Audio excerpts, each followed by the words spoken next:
그게 돈이죠. 값을 치른 거 아니겠습니까? 누가 값을 받으라고 했습니까? 하나님 아버지께서 누구에게 값을 받으라고 그랬어요? 증거의 값을 누가 받으라고 했습니까? 예수 그리스도가 그렇게 얘기하셨습니까? 없습니다.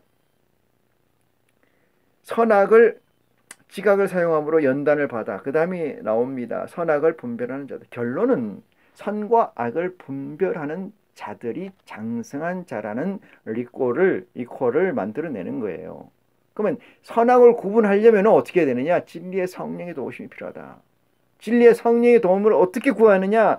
찾고 두드리고 구하는 역사가 여러분에게 지속되고 인내가 필요하다. 그러면 하나님께서 여러분을 예수 그리스도 앞으로 보내신다. 저는 예수 그리스도 앞에 20년 전에 왔는데 30년 그 얘기하지 말고요. 리셋하라. 왜? 써놨지 않습니까? 어디에? 11절에 멜기세덱에 관하여 우리는 할 말이 많으나 너희의 듣는 것이 두나무로 해석하기 어려워. 때가 오려면 너희가 마땅히 선생이 될 터인데 너희가 다시 하나님의 말씀의 초보가 무엇인지 누구에게 가르침을 받아야 된다. 말씀의 초보가 무엇인지 누구에게 가르침을 받아야 된다는 사실이 적시되어 있지 않습니까? 이거 어떻게 해석을 하려고 합니까? 도의 초보에 관해서는 6장 이하에 적혀 있어요. 이 시간은 그 시간이 아니고 더 이상 얘기할 수 없음을 안타깝게 생각하고 본문 봅니다.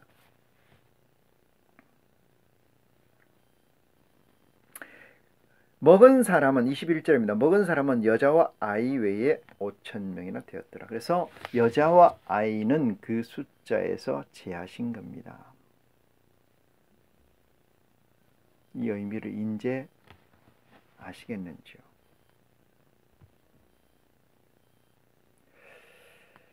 (22절입니다) 예수께서 즉시 제자들을 재촉하사 자기가 무리를 보내는 동안에 배를 타고 앞서 건너편으로 가게 하시고, 제자들을 앞서 가시라는 얘기죠. 가라는 얘기죠. 29절입니다. 23절입니다. 무리를 보내신 후에 기도하러 따로 산에 올라가시다.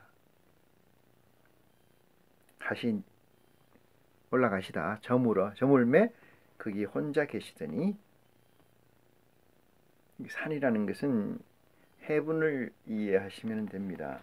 배가 이미 육지에서 술이나 떠나서 바람이 그슬림으로 물결을 인하여 고난을 당하더라. 이렇게 얘기했습니다.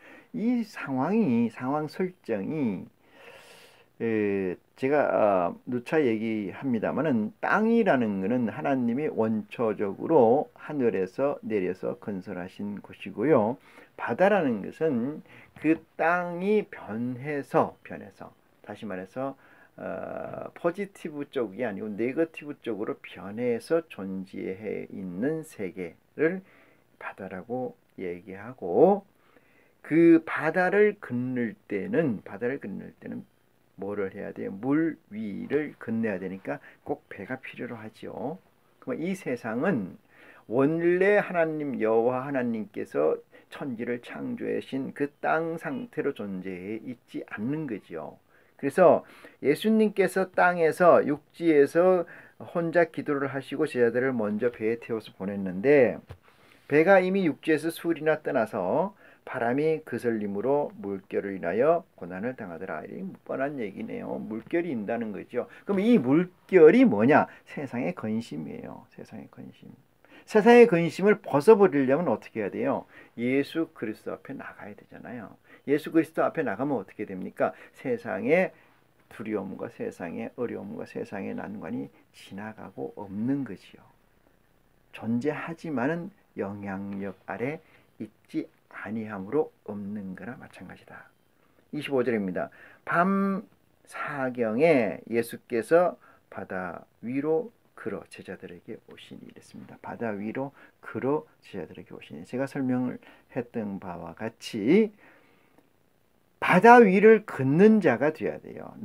우리는 적어도 예수를 그리스도라고 시인한 자들은 적어도 하나님의 아들이라고 하는 자들은 바다 위를 걷는다는 건 어떻게 걸어야 되는 거예요?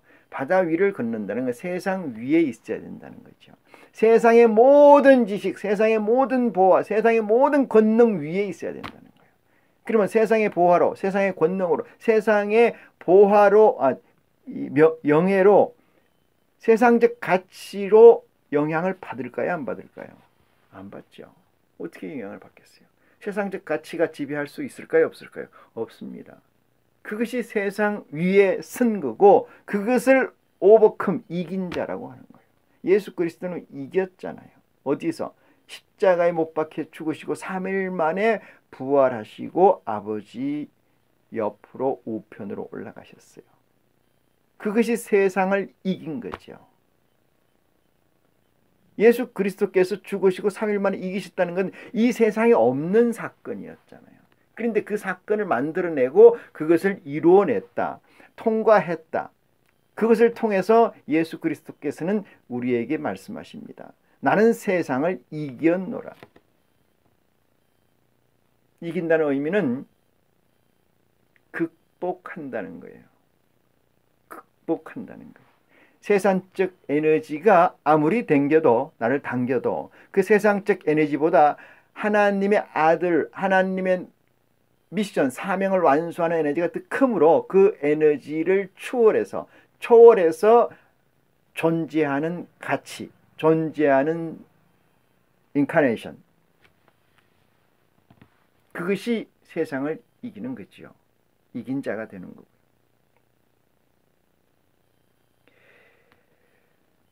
어, 26절은 제자들이 그 바다 위로 걸어오심을 보고 놀라 유령이라 하며 무서워하여 소리를 지르거늘, 이렇게 얘기합니다. 여러분 이렇게 생각하십니까? 예수님은 땅에 있고 기도하시고 제자들은 먼저 배를 타고 가는데 바다에 물결이 갑자기 일어서 풍랑이 일어서 크게 일어서 배가 뒤집혀질 것 같아서 어려움을 겪고 있는 상황에 무리를 누군가 걸어오시더라. 이건 무슨 소설도 아니고 이건 무슨 판타지도 아니지 않습니까? 하나님과 예수 그리스도가 무슨 판타지로 존재한다. 그럼 나하고 무슨 관계예요? 아무 관계가 없어요.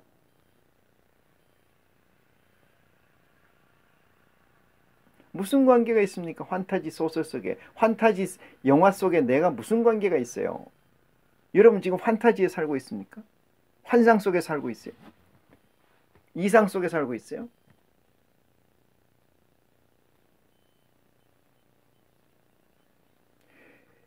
미물들에게는 우리의 존재 자체가 초월적 존재이겠죠.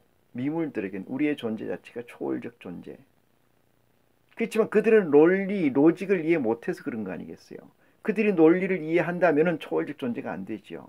지금 여러분이나 저나 같이 생각하고 있는, 꿈꾸고 있는 하나님이나 저나 예수 그리스도나 같이 꿈꾸고 있는 그 세상이 초월적 존재는 맞습니다. 그 초월적 존재를 이 세상 사람들은 로직을 구현하지 못하는 거지요. 그 로직을 구현하지 못하니까 뭐라고 그래요? 판타지라고 얘기할 수 있겠죠. 그렇지만 이렇게 얘기합니다. 그렇게 판타지에 존재하지도 않는 상태에서 판타지를 꿈꾸는 존재자들이 이 말씀을 보고 나서 예수님은 천지전능한 자의 아들이 맞구나. 그래서 나는 예수 그리스도를 믿습니다.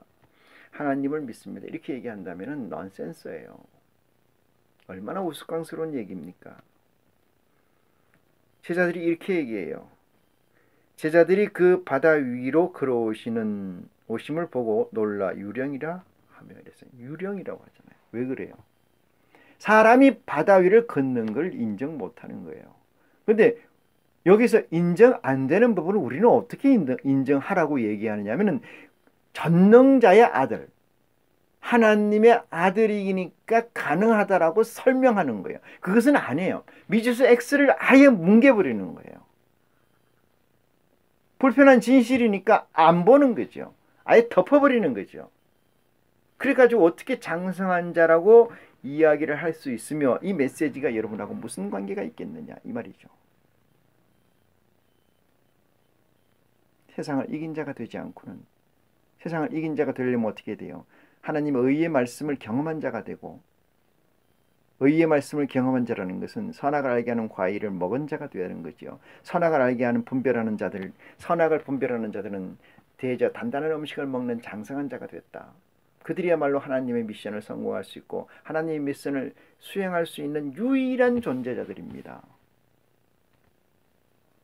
세상의 지식을 더해서, 세상의 부를 더해서, 세상의 보석을 더해서, 세상의 권능을 더한다고 한들 그리스도 앞에 한 발이라도 나갈 수 있다라고 생각하십니까? 한 발짝도 나갈 수 없습니다. 그게 많으면 많을수록 자기 십자가가 더 커지는 거죠. 어떠한 목사는 이렇게 얘기합니다. 십자가의 도. 여러분, 십자가는 내려놔야 되는 거예요. 십자가에서 초월해야 되는 거예요. 십자가 위에 있어야 되는 거예요. 왜 그래요? 예수님께서 십자가를 지셨잖아요.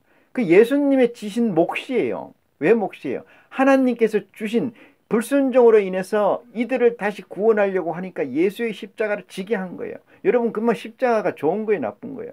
한 번으로 지나가는 거예요. 근데 우리는 그걸 십자가를 가지고 십자가의 도를 배우라니, 배우긴 뭘 배워요? 배우기는 십자가 아래에 있는 자마다 저주에 있다 그랬어요. 십자가 아래라는 건 뭐예요? 십자가가 당신에게 어떤 의미라는 것을 계속 공부하는 거예요. 왜? 그 이상을 공부해야 되는데 거기 아래에서 공부하는 거예요. 거기 아래에서. 언더. 구원이 있을까요? 네버. 없습니다. 유령이라 하며 무서워하며 소리를 지르거늘 예수께서 즉시 일러 가라사대 때 안심하라 내니라 두려워 말라 이렇게 얘기합니다.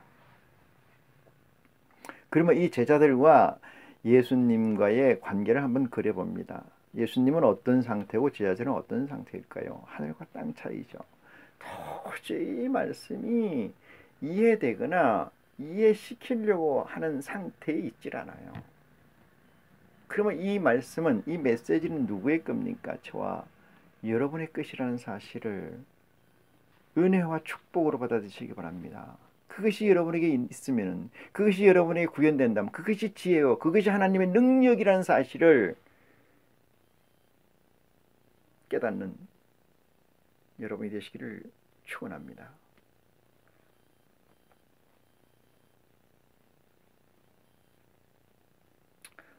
베드로가 대답하여 가로되 주여 만일 주이시거든 이랬습니다. 나를 명하여 무리로 오라 하소서 한데 이랬어요.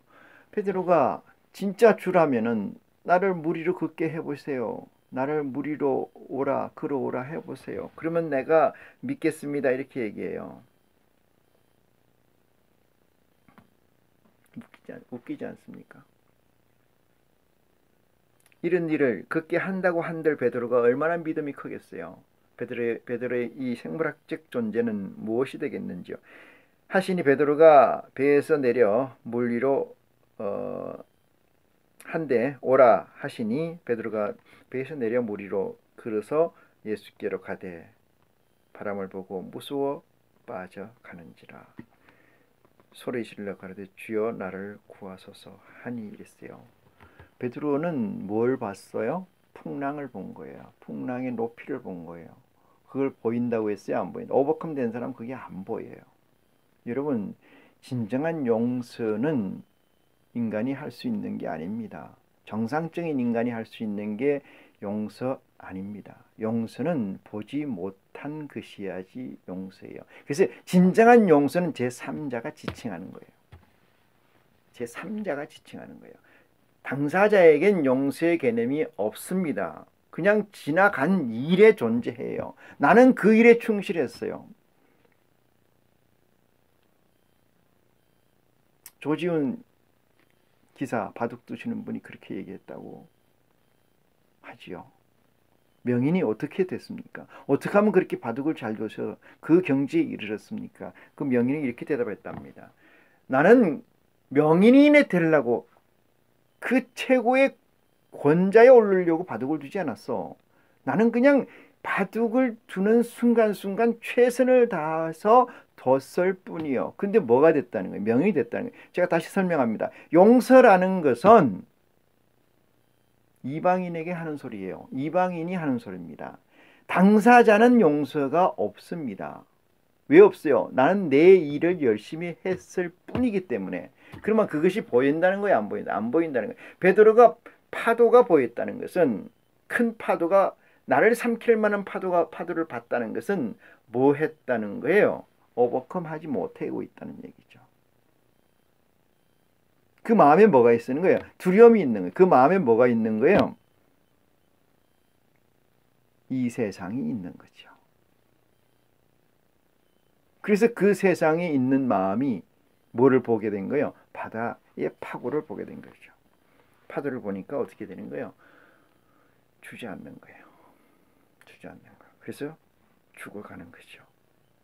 바람을 보고 무서워 빠져가는지라 소리질러 가로되 주여 나를 구하소서 하니 예수께서 즉시 손을 내밀어 저를 붙잡으시며 가라사대 믿음이 적은 자여 왜 의심하느냐 하시고 그랬어요. 믿음이 적다는 것은 뭐예요? 다른 말로 해서 별 일 없다는 거예요. 지금 믿음이 예수 그리스도께서 씨를 뿌릴 때는 믿음이 아주 적어도 관계없어요. 그 시대에는. 근데 지금은 그 시대를 지났거든요. 이 씨앗이 자라서 성장을 해서 무럭무럭 자라고 그 다음에 뭘 맺어요? 열매를 맺지 않습니까? 열매를 맺어요. 그 열매를 맺어야 될 시기예요. 열매를 맺는다는 건 뭐예요? 하나님이 추수를 기다리는 거예요. 하나님의 선택을 기다리는 거예요. 우리는 그 선택을 기다리는 자들이 넘어서서 그 선택을 행해야 되는 자입니다. 누가? 우리가. 그게 하나님의 보좌이라는 사실을 믿으시길 바랍니다. 그래서 이 말씀은 분량만큼 깨달음 받는 지혜가 여러분에게 있기를 축원합니다.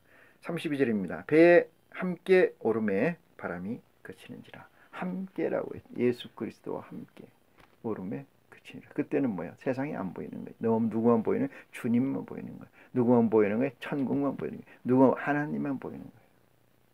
여러분 하나님만 보여야 되는 거예요. 그리스도의 말씀만 보여야 되는 거예요. 세상이 보여서는 안 되는 거죠. 세상이 보여서는 세상의 풍랑에 빠져서 죽을 수밖에 없는 예를 베드로를 통해서 우리 주님께서는 우리에게 증거하고 계십니다. 세상이 힘들고 세상이 풍랑 속에 있을지라도 제 기도에서 말씀드린 것처럼 우리는 그것이 증표가 되고 그것이 믿음의 정자가 돼서 하나님의 보좌의 반열에 오르는 축복이 이 시간을 통해서 여러분과 여러분의 믿음 위에 함께하기를 간절히 바랍니다. 33절입니다. 때에 배에 있는 사람들이 예수께 절하며 가로되 진실로 하나님의 아들이로소이다 하더라. 이렇게 얘기합니다. 이 고백은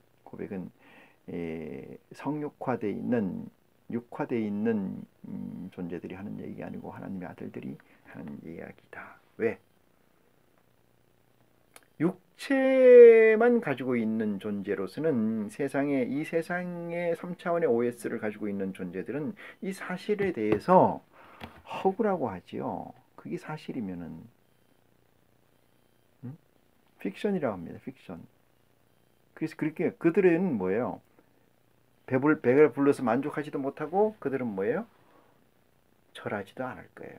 이 사실에 대해서.